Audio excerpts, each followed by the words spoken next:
ഇറാനിൽ യുദ്ധം തുടങ്ങുന്നതിന് മുൻപ് തന്നെ വർഷങ്ങളായി തുടരുന്ന സംഘർഷമാണ് റഷ്യയും ഉക്രൈനും തമ്മിലുള്ളത്.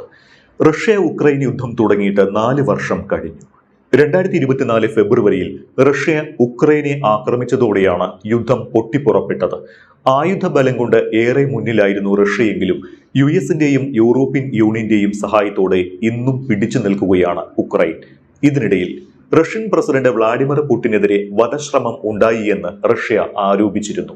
ഇപ്പോഴിതാ റഷ്യയാകെ ഒരു അരക്ഷിതാവസ്ഥ പടർന്നിരിക്കുകയാണ്.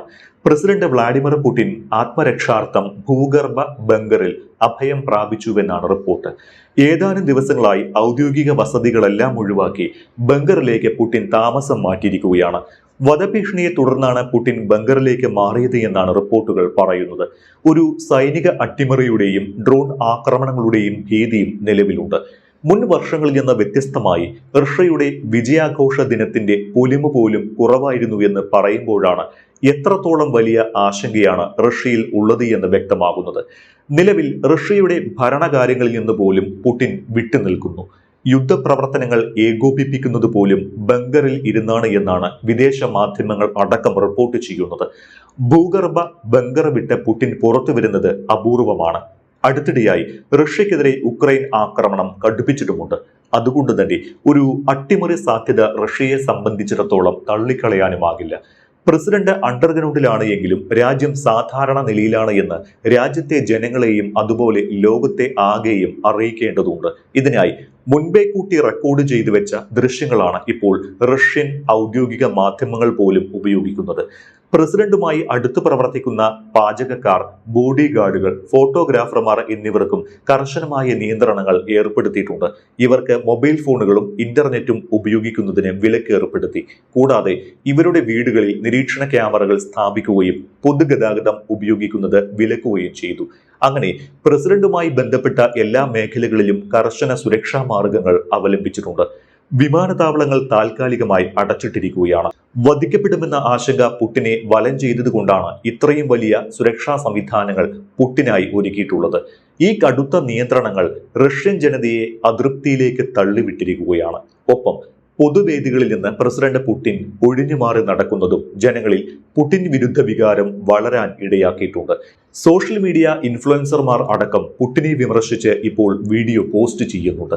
വ്ളാഡിമിർ പുടിന്റെ ഒളിച്ചുകളി വെറുതെയല്ല എന്ന് പുടിന്റെ കഴിഞ്ഞ ഏതാനും വർഷങ്ങളായുള്ള ചര്യകൾ നോക്കിക്കഴിഞ്ഞാൽ മനസ്സിലാകും. കോവിഡ് കാലം മുതൽ ഇങ്ങോട്ട് പുടിൻ രഹസ്യമായുള്ള നീക്കങ്ങളാണ് നടത്തുന്നത്. ഇക്കഴിഞ്ഞ മാർച്ചിലാണ് ഉക്രൈന്റെ ഓപ്പറേഷൻ സ്പൈഡർ വെബ് എന്ന് പേരിട്ട ദൗത്യം പ്രസിഡന്റ് പുടിന്റെ ഔദ്യോഗിക വസതിയായ ക്രെംലിനെ വിറപ്പിച്ചത്. കഴിഞ്ഞ വർഷം ജൂണിലും ഉക്രൈന്റെ ഓപ്പറേഷൻ സ്പൈഡർ വെബ് ആക്രമണം ക്രെംലിനെ വിറപ്പിച്ചിരുന്നു. അതിനുശേഷമാണ് പുടിൻ സ്ഥിരം വസതികളിൽ താമസിക്കാതായത്. മോസ്കോയിൽ അടുത്തിടെ ഉണ്ടായ ഇന്റർനെറ്റ് വിച്ഛേദിക്കൽ പോലും ഡ്രോൺ ആക്രമണങ്ങളെ തടയാനുള്ള സുരക്ഷാ പദ്ധതിയുടെ ഭാഗമായിട്ടാണ് വിലയിരുത്തപ്പെടുന്നത്. മുൻപ് സോവിയറ്റ് യൂണിയൻ നാസി ജർമ്മനിക്കെതിരെ വമ്പൻ വിജയം നേടിയ വിജയാഘോഷം ആഘോഷിക്കേണ്ട ദിവസങ്ങളാണ് ഇത്. വലിയ രീതിയിലുള്ള ആഘോഷങ്ങൾ എല്ലാ വർഷങ്ങളിലും റഷ്യ സംഘടിപ്പിക്കാറുമുണ്ട്. ടാങ്കുകളും മിസൈൽ ലോഞ്ചറുകളും ന്യൂക്ലിയർ ലോഞ്ചറുകളും അടക്കം പ്രദർശിപ്പിച്ച് വലിയ രീതിയിലുള്ള സൈനികാഭ്യാസങ്ങൾക്കാണ് റഷ്യ സാക്ഷ്യം വഹിക്കാറുള്ളത്. എന്നാൽ ഇക്കുറി സ്ഥിതിവിശേഷം വേറെയാണ്. 20 വർഷത്തിനിടെ ആദ്യമായാണ് ആയുധങ്ങൾ പ്രദർശിപ്പിക്കാതെ വിക്ടറി ഡേ പരേഡ് നടത്തുന്നത്. പരേഡിന്റെ മാറ്റു കുറച്ചത് തന്നെ പുടിന്റെ ദൗർബല്യത്തെയാണ് സൂചിപ്പിക്കുന്നത്. ഇക്കുറി പരേഡിൽ റഷ്യയുടെ ആയുധശേഖര പ്രദർശനം ഉണ്ടാകില്ല. പകരം സൈനികരെ മാത്രം അണിനിരത്തി പേരിന് മാത്രം ഒരു പരേഡ് നടത്താനാണ് ഉദ്ദേശിക്കുന്നത്. ഒരർത്ഥത്തിൽ ഇത് റഷ്യയുടെ തിരിച്ചടിയായോ പരാജയമായോ വിലയിരുത്താവുന്നതാണ്. ഉക്രൈനിൽ നിന്ന് ഇപ്പോൾ അടിക്കടി എത്തുന്ന ദീർഘദൂര ഡ്രോൺ മിസൈൽ ആക്രമണങ്ങൾ റഷ്യയുടെ നില തെറ്റിച്ചിട്ടുണ്ട്. ശനിയാഴ്ച വിജയാഘോഷത്തിനായി താൽക്കാലികമായി വെടിനിർത്തൽ Russian president Vladimir Putin Ukraine president Vladimir സെലൻസ്കിയോട് ആവശ്യപ്പെട്ടിരുന്നു. എന്നാൽ സെലൻസ്കി പുടിന്റെ ഈ ആവശ്യത്തെ പരിഹസിക്കുകയാണ് ചെയ്തത്. അങ്ങനെ കടുത്ത ആശങ്കയ്ക്കിടയിലാണ് റഷ്യയുടെ വിജയാഘോഷ ദിനം. 2022 റഷ്യ ഉക്രൈനിലെ പൂർണ്ണ തോതിലുള്ള അധിനിവേശത്തിന് ശേഷം വിക്ടറി ഡേ പരേഡിന് കൂടുതൽ പ്രാധാന്യം കൈവന്നിരുന്നു. നാസി ജർമ്മനിയുടെ പരാജയം ഉക്രൈനിലെ സാങ്കല്പിക നാസികളെ റഷ്യ പരാജയപ്പെടുത്തേണ്ടതുണ്ട് എന്ന പുടിന്റെ വാദവുമായി ചേർത്ത് വെച്ചിരുന്നു.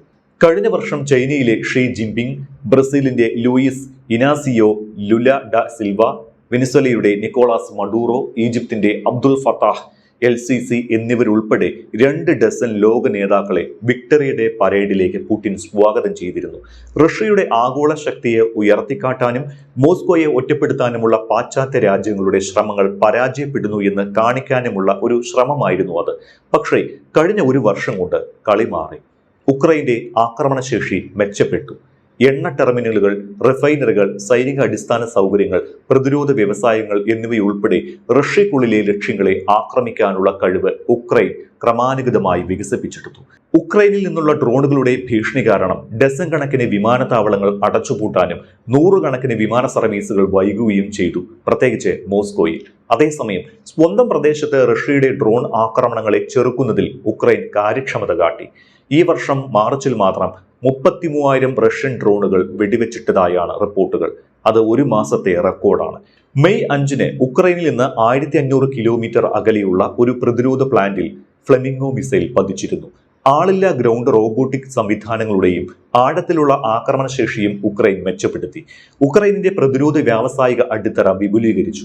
2022 മുതൽ അതിന്റെ ശേഷി 50 മടങ്ങ് വർദ്ധിച്ചുവെന്നും ഇപ്പോൾ അതിന്റെ ആയുധ സംഭരണത്തിന്റെ 70% സ്വദേശീയമായി വികസിപ്പിച്ചതാണ് എന്നും ഉക്രൈൻ പറയുന്നു.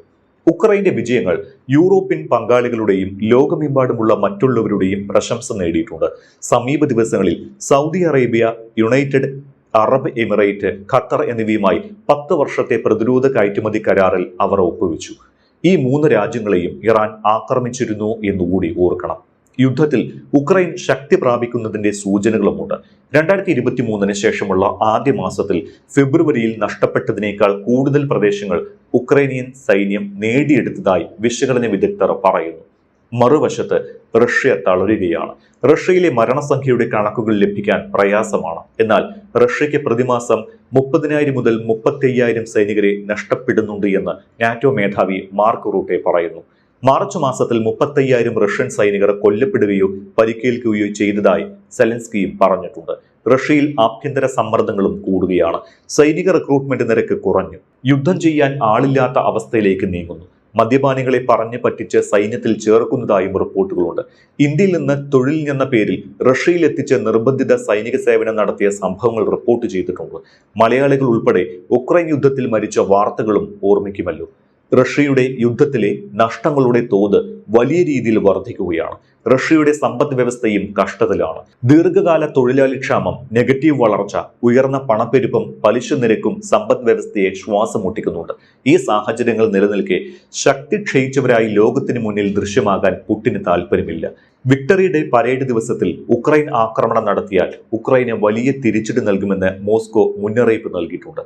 ഉമ്മാക്കി കാട്ടി പേടിപ്പിക്കേണ്ട എന്നാണ് ഉക്രൈൻ പ്രസിഡന്റ് വൊളോഡിമിർ സെലൻസ്കിയുടെ പ്രതികരണം. ഉക്രൈന്റെ മിസൈലുകൾ റഷ്യയുടെ ഭരണ നേതൃത്വത്തിന്റെ കേന്ദ്രമായ ക്രെംലിൻ വരെ എത്തുമെന്നാണ് ആശങ്ക. അത് വിക്ടറി ഡേ പരേഡിനെ തടസ്സപ്പെടുത്തുന്നത് മറ്റൊരു സന്ദേശമാകും ലോകത്തിന് നൽകുക. റഷ്യ അശക്തരാണ് എന്ന് ലോകമറിയും. വീരപരിവേഷം സ്വയം അണിഞ്ഞിട്ടുള്ള വ്ളാഡിമിർ പുടിന് വ്യക്തിപരമായും വലിയ ക്ഷീണമാകും. ഉക്രൈൻ യുദ്ധം അവസാനിപ്പിക്കാൻ 2ാം തവണ അമേരിക്കൻ പ്രസിഡന്റായ ശേഷം ഡൊണാൾഡ് ട്രംപ് ശ്രമിച്ചിരുന്നു. ഭരണത്തിലെത്തിയാൽ 24 മണിക്കൂറിനകം ഉക്രൈൻ യുദ്ധം അവസാനിപ്പിക്കുമെന്ന് പ്രസിഡന്റ് തെരഞ്ഞെടുപ്പിന് മുൻപ് വീമ്പ് പറഞ്ഞതാണ്. പ്രസിഡന്റായി മാസങ്ങൾ കഴിഞ്ഞാണ് ട്രംപിന് ആ ദിശയിൽ ഒരു നീക്കമെങ്കിലും നടത്താൻ കഴിഞ്ഞത്. US-ലെ അലാസ്കയിൽ ട്രംപ് വിളിച്ച ശേഷം എത്തിയ വ്ളാഡിമിർ പുടിൻ യുദ്ധം നിർത്തുന്നതിനെ കുറിച്ച് ഒന്നും പറയാതെ ചിരിച്ചാണ് തിരികെ പോയത്. അന്ന് ട്രംപ് ഇളഭ്യനായി.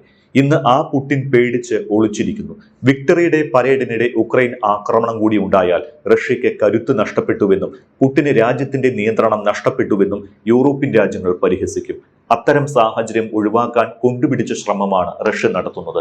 ഇതിനിടയിൽ ഇറാനിൽ US-ഉം ഇസ്രായേൽ നടത്തുന്ന പശ്ചിമേഷ്യൻ യുദ്ധത്തിൽ ഇറാന് അനുകൂലമായി ഇടപെടുമെന്ന് റഷ്യ വ്യക്തമാക്കിയിരുന്നു. എന്നാൽ ഇപ്പോൾ സ്വന്തം സുരക്ഷ നോക്കി ബങ്കറിലിരിക്കുന്ന പുടിൻ ഏത് രീതിയിലായിരിക്കും ഇറാനെ സഹായിക്കാൻ പോകുന്നത് എന്ന് കണ്ടറിയണം. ഔദ്യോഗിക ഭരണകാര്യങ്ങളിൽ നിന്നുപോലും വിട്ടുനിന്നുകൊണ്ട് പുടിൻ നടത്തുന്ന ഈ രഹസ്യ ജീവിതം റഷ്യയുടെ ഭരണത്തെ തന്നെ തകിടം മറിക്കുമോ എന്ന ആശങ്കയുണ്ട്. പ്രസിഡന്റിന്റെ ഒളിവ് ജീവിതവും രാജ്യത്തെ നിയന്ത്രണങ്ങളും ജനങ്ങളെ വലിയ അതൃപ്തിയിലേക്ക് തള്ളിവിട്ടിരിക്കുകയാണ്. ഇനിയൊരു സൈനിക അട്ടിമറിയോ കലാപമോ ഉണ്ടായാൽ വീണ്ടും ഒരിക്കൽ കൂടി അത് റഷ്യയുടെ പതനത്തിന് വഴിവെക്കുന്നതായിരിക്കും. പണ്ട് സോവിയറ്റ് യൂണിയൻ തകർന്നതുപോലെ.